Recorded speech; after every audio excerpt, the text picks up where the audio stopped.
Hi, this is Mark Roberge from Boston, Mass, and you're listening to the Notable Peeps podcast. Mark, I'm so excited to be interviewing you. Thanks. Thanks. I like to ask everyone how they were able to overcome a hard time in their life. Yeah, I mean, I feel like my whole existence in the music industry has been that, just get up in the morning and figure it out, and push through. I guess one of the big hurdles that I've had, personally, but then career-wise too, because it affects you altogether, especially like being in a band with your best friends from high school. Having a ton of success and then coming to a point where you think it's going to be the big break. We were there. We had that moment, right? And and leading up to that, there were so many obstacles, so many roller coaster moments where, we would get added to a regular rotation on a big radio station, and then the radio station would get sold 3 days later. And then, or we were about to get signed to a label, and then the label basically dismantled their whole rock department, and all of a sudden now we were off the table and they were firing everybody at the stage at the label. So we've gone through so many hurdles, right? Up until this one point where we finally did sign a deal with a label, right? We were moving. We just put like 1,200 people in our backyard in Boston, Mass, and our album charted at Billboard #1, and the single was already getting picked up by radio stations. And this label was supposed to come in and inject a good amount of money behind our album and our single in particular called "Come Alive." There was a full radio team behind it, and they were prepping it. And in the music industry, when you have a single that's about to drop, it's called the impact date, right? So they basically schedule the day that it's going to hit radio, and they start promoting it up until that point to get early adopters and stations to add it. And we had a bunch of stations add it early because they knew who we were, because we toured for like 10 years, and while we were out on the road, we would stop at every radio station and give them, coffee and donuts in the morning, or we'd bring them pizzas and be like, "Hey, what's up? We're Prospect Hill," right? And we were just building relationships. So it made it easy. So we had all these stations that were lining up to play the single. And so, we signed this deal with this label with this in mind, that we were going to have a big push, and then we're going to put money behind it. We're going to have a full radio team behind it. And on the Monday, that was the impact day that it's supposed to actually officially go to radio, and it's already getting picked up. It's doing well. Um, it's like crickets. Like all of a sudden, no one's answering us. Nobody from the label is responding. Everybody, it goes completely silent. We're like, what is going on right now? This is our big moment. Like, this was like everything leading up to this point of like, this was over, almost 10 years worth of buildup for us, and we're like, this is it. This is the moment, right? And we're going to, finally have a single maybe in the top 5 at radio. And that'll change our lives, right? And then silence, and radio silence completely. And so we're like panicking, and at the time my father was our manager. And so he's like trying to reach out, call somebody there, and no one's responding. And then finally the next day, the head of radio promotion that we were dealing with, the guy that we signed the deal with, he was the reason why, he flew out to see us perform here in the Northeast. And basically we had dinner with him, and he was the reason why we were like, okay, we feel comfortable with this label. He texted us, he said, call your lawyer. And we're like, what? What do you mean? He goes, I just walked, I took the whole radio team with me. The money's gone. We're like, what does that even mean? And so we find out that the money behind our single that was supposed to be committed to it, like, disappeared. Somebody came in, basically took the ear of the record label owner and had him push out that whole radio team. The guy that we signed ultimately to work with was gone, and he was basically putting a new focus on the label behind a band that he wanted to bring in. So all the money and all the funds were getting allocated to them. And so it was like within a roll, it was like the biggest up to, and then biggest down ultimately. And so then now we're scrambling, and we had to, call our lawyer, threaten to sue. And, ultimately in the end, we got our masters back in our publishing. So we got everything back. It was almost like the deal never happened, but it ruined the momentum for that single. And so that was like a big drop, like for all of us. Like I think everybody in the band was like at that point had a was depressed. Like something hit us like big time. That was the first time we actually all got hit, and we stayed down for a bit, and we were like, "Whoa, what just happened? Like the universe just is against us. All the odds are against us, and now they're really like it was like the worst possible scenario that could happen happened." And so that was a tough one. And, I had to like push through, and every day it was like, get up, try to figure out how to keep things moving, how to keep everybody together. And it was getting tough because there was a lot of internal, issues happening with the band, and this thing was supposed to be the savior to help everybody and give everybody that notion that like things were on the right path, and this kind of just did the opposite, right? And so that was one of those. That was a big moment in my life where I had to like continue to like just get up every day and be like, okay, you know, what do we do next? How do we get this thing moving? And it fell a lot on my shoulders because I'm kind of the leader of the band, and so it's like ultimately have to keep everyone together. And it was starting to dismantle. Like everybody was like kind of like starting to become withdrawn, and it was just tough. And so I remember a moment where I was just like, this is all going to unravel, and this is going to be over. Like we just put 10 years of work into this. We were at the height, and now it's coming to a drop right now, and everybody's just.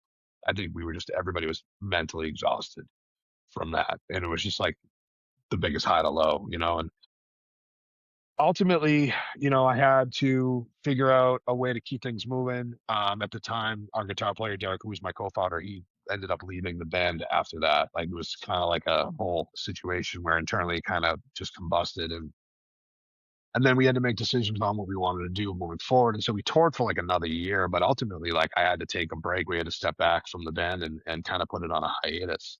And so during that period of time, like that was kind of like one of those times where I was like, I don't even know who I am right now. So I'm not the drummer of this band anymore. Like I don't because that was just my identity now for like 10 years.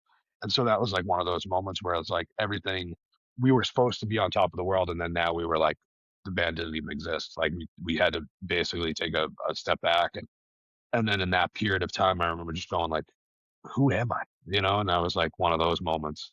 And I just started, kind of putting the pieces back together, and I started building my own identity around who I was and what I do and how I um, work. And ultimately, like all the things I did for my band, I was like, I could do this for other bands. I could do this for other artists, and that's basically what triggered my ability to then say, okay, I'm going to start a production company. And I started working with Sean Lichtenstein, who's the guitar player and songwriter for the band Lansdowne, who we, ultimately were like best friend bands with and we toured with. And he kind of was going through the same thing too. And he took a step back off the road, and him and I were like, okay, let's start writing and producing and developing artists. And that's basically what started our agency that has now led us to where we currently are. But it was like that was a time in my life where I was like, man, I just got to wake up in the morning and put my shoes on, like you said, and just keep moving, because otherwise I'm just gonna lay in this bed because I was bumming. It was a sad time. Oh my gosh, I have so many things I wanna ask you from this. First off, years, you guys were working hard, right? And sometimes things just don't work out. Like, those were things outside of your control with the whole radio station and the money being funded. Like, you guys had put in the reps, so I can see how that was so discouraging for everyone. It's sort of like the wind's knocked out from you. It's exactly what it was. Yeah, it was like someone just like ripped us down from the mountain that we were just about to climb. We were just about to get to the top, and boom, we just get knocked down. And it was tough. But ultimately, it's like it's funny because we took that time off, and because of the foundation that we built for the band and for the fan base and everything that we did network wise, all the work we did, it didn't go like for me career wise, it helped me become who I was, and it gave me the network and the know-how and everything that I do to become what I am now, the agency that I have and the companies that I built. But ultimately, the band is still alive, and it's actually more alive than ever now. Ultimately, like 3 years ago, I said, "Hey, do you guys want to kind of kick this back up?" And 3 years ago, everyone agreed, and we've kind of been now. The momentum's back in our court now, understanding everything we didn't know then, and then also having my team and everything that I do and the systems that I built and the tech that I have behind everything. So now my band is actually like honestly, I feel like we're in a position better than ever. So it's like kind of like, all right, now we're climbing back up that mountain, and it's a lot easier this time because we know where all the crevices are, we know where all the pitfalls are, and we know where the straight line is, and so we're headed there. And everyone's a lot more focused now, and the internal emotions of the group are at an all-time high, and they're like, there's really no issue. So internally, it's the most solid it's ever been, right? And so it's fun. We're having fun again, right? And that's really what it comes down to is like when you're having fun, other people see you're having fun, and now they're having fun with you. And that's ultimately like what music is, right? Music is the notion that you're on you're on some type of high that you're creating, especially one that's successful, right? When it's resonating outward into the universe and other people now are attracted to it. And that's what's happening again. We took a hiatus and we had to step back a bit, but all that hard work has not gone, down the drain. It's still there, and we're able to basically pivot and utilize it and now grow again ultimately. You've worked with a bunch of different artists. What have you learned working with other artists?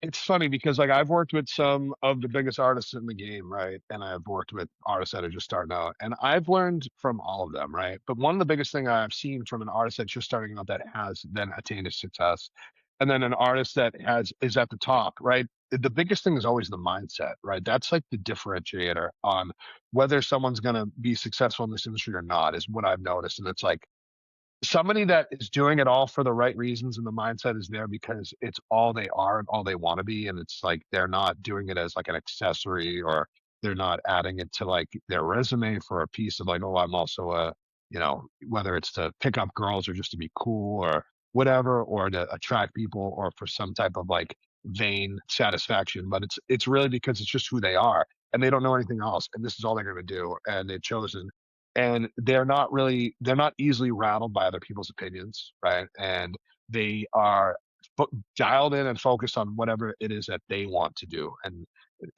obviously they take counsel from people that they believe in and trust.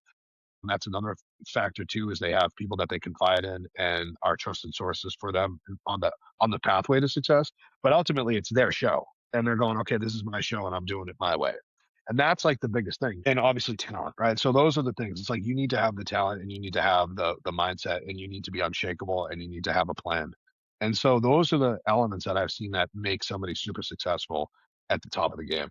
I love the plan part of it because I don't feel like it is talked about as much in entertainment. Ultimately, that's like the biggest probably pitfall that every artist has, I think, is that they kind of just go out there and they think something's just going to happen to them, right? Where, oh, we're just going to put it out and see what happens. And I tell them, I go, nothing's going to happen. If that's your plan, nothing's going to happen, because there's no plan here to actually move the needle and to actually set goals and to set things to analyze and have, if you have no goals, there's nothing to measure anything by. So saying something, waiting for something to happen, nothing will. I tell everybody, right? You got to like think of yourself, whether you're, a startup company or you're a brand new artist, right? And you're putting out music, like you're on an island right now. You are stranded on an island by yourself, right? And if you're waiting for someone to come save you before you start like taking care of yourself, you're going to die. No one's coming to save you. There's no helicopter that's going to see you or find you in the middle of the ocean. Nobody. So you need to like start becoming and building your own village on that island and be self-sufficient and basically create your own city to the point where it's become so massive and so big, and so the infrastructure is so good that you actually don't need anyone to come save you. And then it's so shiny and so bright that now people are going to start seeing you. And now people are going to want to start showing up and start, and then it's ultimately like you're going to be like, I don't want to come off this island. I built this island myself, and I'm doing so well. I don't need you. That's the best position you can be in, you know? That's so wise. I really like what you said about your band having fun now too. To be able to enjoy performing and enjoy being together is probably really cool too as an artist. Yeah, and when at first, like we had a lot of fun at the beginning when we first started, and then there was a lot of like pressures in things that come with success that started to kind of weigh on us, and other people's opinions, and they started basically we were allowing them into our camp, and then those started creating rifts in between opinions on how we should go and what our plans internally were, and we actually kind of started straying away from our own plans, and so that created a lot of like you know uh, uh, you know, heated exchanges with inside of our unit, inside of the band. And so that started to wear on us. And then also like, the idea that, someone's coming to save us while we were there because things were going so well. And then no one showed up. That weighed on us a lot as well too. So like, I get it because I can speak on all of this because I've done it, right? I tell all these artists that I work with, I'm like, I've been where you are, and I'm where you want to be, and I've worked with artists where we both want to be at that level. Like, so it's like my perspective is pretty vast in regards to understanding what they're all going through and what they want and what they feel and where they currently are, is because I've literally been there. And so like I tell everybody like the mistakes that I made, if you're working with my team and I, like, you don't have to make those mistakes because I've already done them. Like I know where all the landmines are. I've already blown my arms and legs off on the way here, you know? So that's the biggest thing. It's like just having an understanding of, ultimately where you want to go, how you're going to get there, and ensuring that you are still having fun and making sure that the reason you're doing it is for the right reasons. Like you're not doing it for, the fame or for the money. You're doing it because you love it and you enjoy the process and you enjoy the process with all the people that you're doing it with. That's really what it comes down to. No, and I think that's, like, can be in any industry, right? When you have a plan that's, like, bigger than what you're doing, it keeps you motivated. So when there is a pitfall, you're like, "Well, we aren't to the top of the mountain yet, like, let's keep going." And it's so much better when you actually are enjoying it as well. Yes, it's really, I think it all comes down to if you're enjoying it. Because if you're not enjoying it, then why are you doing it? Like there's so many other things you could be doing in this life. And so why not choose something that you enjoy doing and make sure that all the decisions you make allow you to continue to enjoy it. And I wanna touch a little bit on you talked about your identity, right? Like, that you were like, "Who am I?"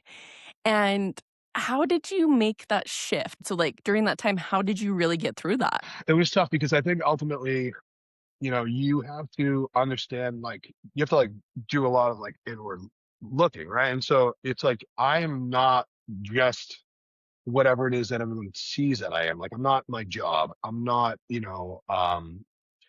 just a friend. I'm not just a husband. I'm not just a father. I'm not like these things that that we all are that make up our identity. It's really comes down to like who you are. And I realized this was like who I am inside, right? Like I am a motivated, kind, good individual, right? That's what I am. And regardless if I'm playing drums in Prospect Hill or if I'm producing other artists or if I go get a 9 to 5 job, I'm still that person. That's who I am. Like the person that I am, deep down as my soul, that's who I am. That's my identity. And anything else is just an add-on of like what my soul does, right? And so what I do is not my identity. My identity is deeper than that. And I think that's really what I had to figure out and come to grips with and grow up a little bit to realize that and say, okay, because a lot of it's ego, right? And so most of it's ego. It's like you're like, oh, I'm being noticed and I'm signing autographs and I'm this because I'm the drummer of this band, and it's like, but who gives a shit? That doesn't mean anything ultimately, realistically, like at the end of the day, that's not who you are. That's just what you're doing. And I think that's what I had to figure out was like, who am I and what am I doing are two different things. It does make sense of, like, you have to see who you are, and then I'm sure that, like you said, you've worked with everyone that's, like, at the top of the top, and if they don't know who they are, that probably gets really confusing with fame and everything. Yeah, I mean, you see the ones that go off the rails because they're having, usually like an ego or identity crisis, right?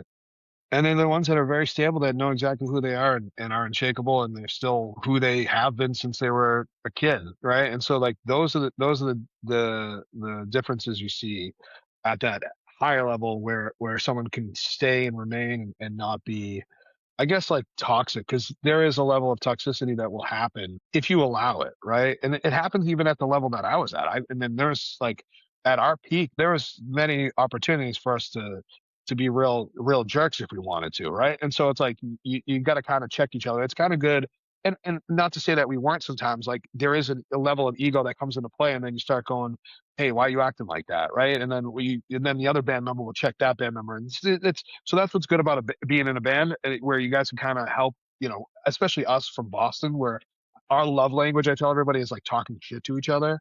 So like we're really good at busting on each other, and we do a really good job of like keeping everybody humble, right?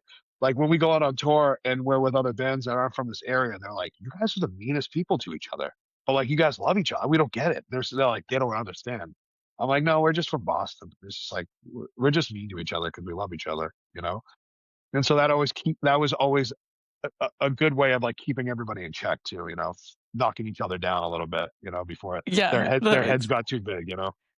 well, and with music, like, it's a creative thing, so how do you work best with a creative process? Yeah.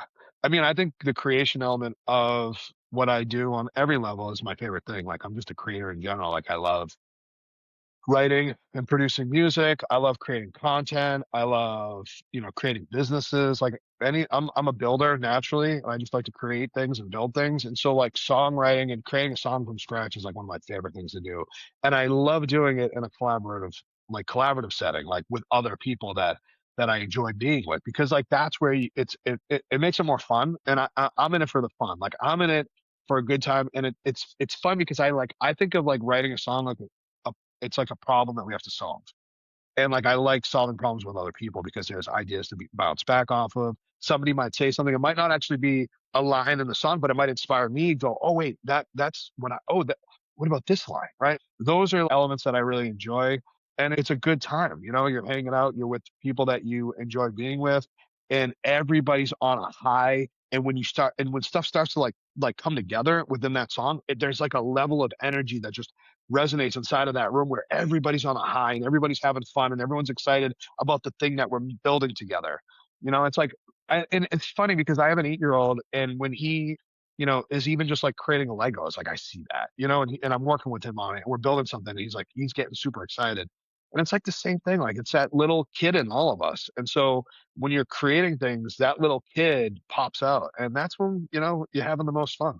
I can imagine that would be really cool to be with a group of people and you're all coming up with stuff because way that you think it might go, does it always end up that way? Or do you sort of like, how does that work in writing a song? Well, so you got to kind of give up control sometimes on regards to like exactly where you want it to go. You could have an idea and you could kind of steer it, right? So like whoever the most has the most strong opinion in that room on where the song should be or where it should go is usually going to kind of like be the leader of that particular song. And it just happens organically, whether or not it's like they're presenting their idea first, or they're just the most dominant personality in the room, or they're the most respected writer, right? It really depends on that dynamic inside of that room. With Prospect Hill, it's like ultimately, the way it's always been is like Derek is, mostly like the main songwriter musically, and then I come in and write lyrics and melodies on top. And then him and I are, kind of working off each other. And now more as the dynamic has opened up, more of the band members now feel more comfortable offering ideas and throwing stuff in, and we welcome it. And then we have some outside guys that we enjoy writing with, which is like Sean, who's from my business partner and from Lansdowne, great songwriter. And then one of our roadies, who's a great songwriter as well, who's like our former roadie. He's now in the mix too in songwriting. Shout out to Zach Amash. And he's been a factor because it's like we were an inspiration to him because he was younger than us. So it's pretty cool. Or we were inspiration to him musically, and now he's able to kind of contribute to us. And so it's a fun thing. And then we're all having a good time. Like the last time we did some sessions, what was really cool is we went up to a friend's house up in Maine, secluded in the woods, basically. Like we're away from everybody. We went up there for a week, and we set up like a recording studio in one of their garages outside the house. And we were just there, and we were just there to write. So every morning we got up, we go, we'd have breakfast, we go into the studio, and we would just all get together and start writing and start creating demos for these records that we're starting to put out now. And it was a blast. It was so fun. And I think it's something that we're going to now do. It's like an annual thing we're going to start doing because we just had a blast. It was great, and great stuff came out of it. That's so fun. Well, and I'm sure by like the end of the night, you're like, look at what we created like that.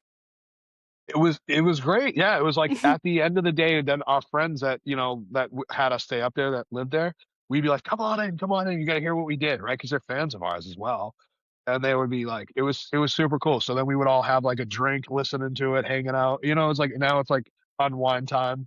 It was a really good time. And now it's even cooler now because these songs, like one of them that we did is out right now. It's called Blood in the Water, and so that was one of the songs that we worked on while we were up there, and then we got two more that are coming out as well. So it's exciting. When did you guys start the band? What year was that? I mean, I met Derek. He was a new kid in school when I was like in seventh grade, and so Okay. that was like 1999 is when I met him.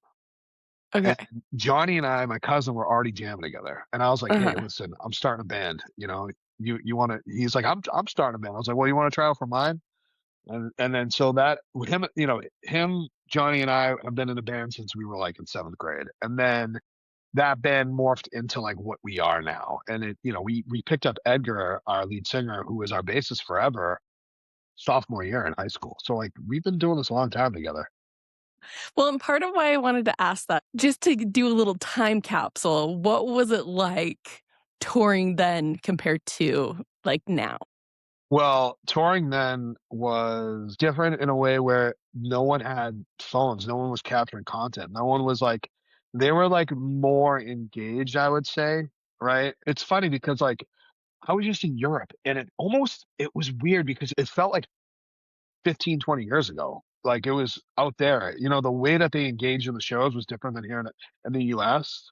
And I was like, wow, what is that? I did a lot of like, especially in Germany, and I spoke to them all. And I was like, you know, their culture is like really focused on enjoying the show. And like, for instance, you know, when they go to a show, they go to see the whole show.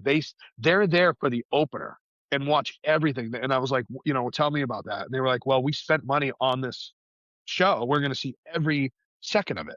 And I was like, wow, that's super, super cool. And then I come home and I'm with, you know, my friends and we all go to a concert last weekend. We go to see a band, Bill Murray. And like, I'm realizing like none of us are in the building for the opener.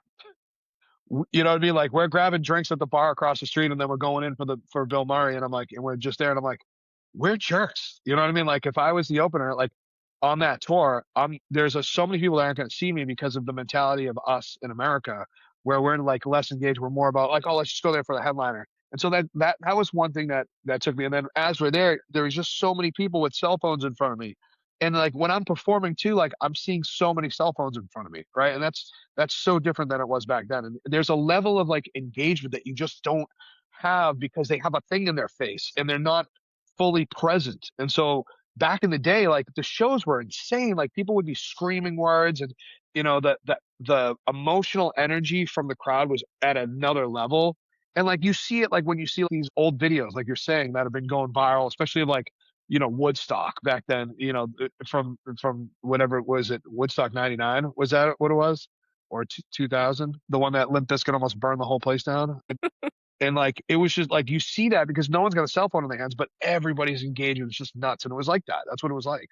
You know, even when we were playing like selling out hall shows when there was like 250 kids there, they're just going nuts in front of us. And I have video of it. And it's so fun to see these like old home video cameras of like those crowds when we first started out. You know, that's interesting that you talk about the opener because, like, growing up, I liked the openers because if the band that I liked thought this band was cool, like, that other band was probably gonna be cool. What you're talking about, that energy, I mean, I feel like and I get that times are different now, but I do get why the younger generation sometimes is envious of us that didn't have phones or didn't have social media that someone could be recording you if you did something dumb or singing at the top of your lungs or whatnot.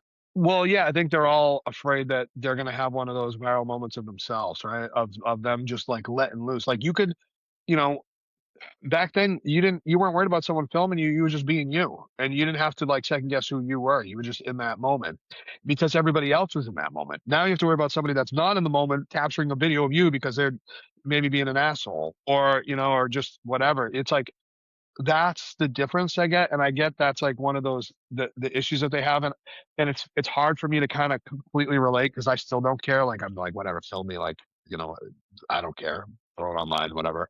But like they do, you know, and they do care, and so like they're more reserved because of that, Mhm. you No, know. for sure. Well, it's been fun, like, picking your brain, and I really appreciate you sharing more about your story and just how like, I think it's motivation for anyone to keep on going. Yeah, I mean, it's the only differentiator on someone who's successful that isn't in whatever it is that they want to do. It's just they didn't give up.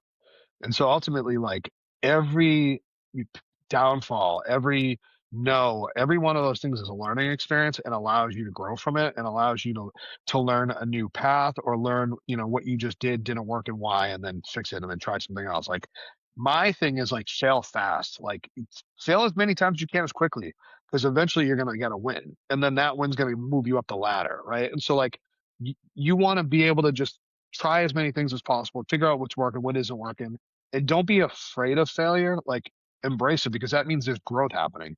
And if you're not failing, you're not growing. No, that's great words to end on, to fail fast, and, remember to put on your shoes, do your best, and believe in the impossible. Thanks for listening. All my dreams are coming true.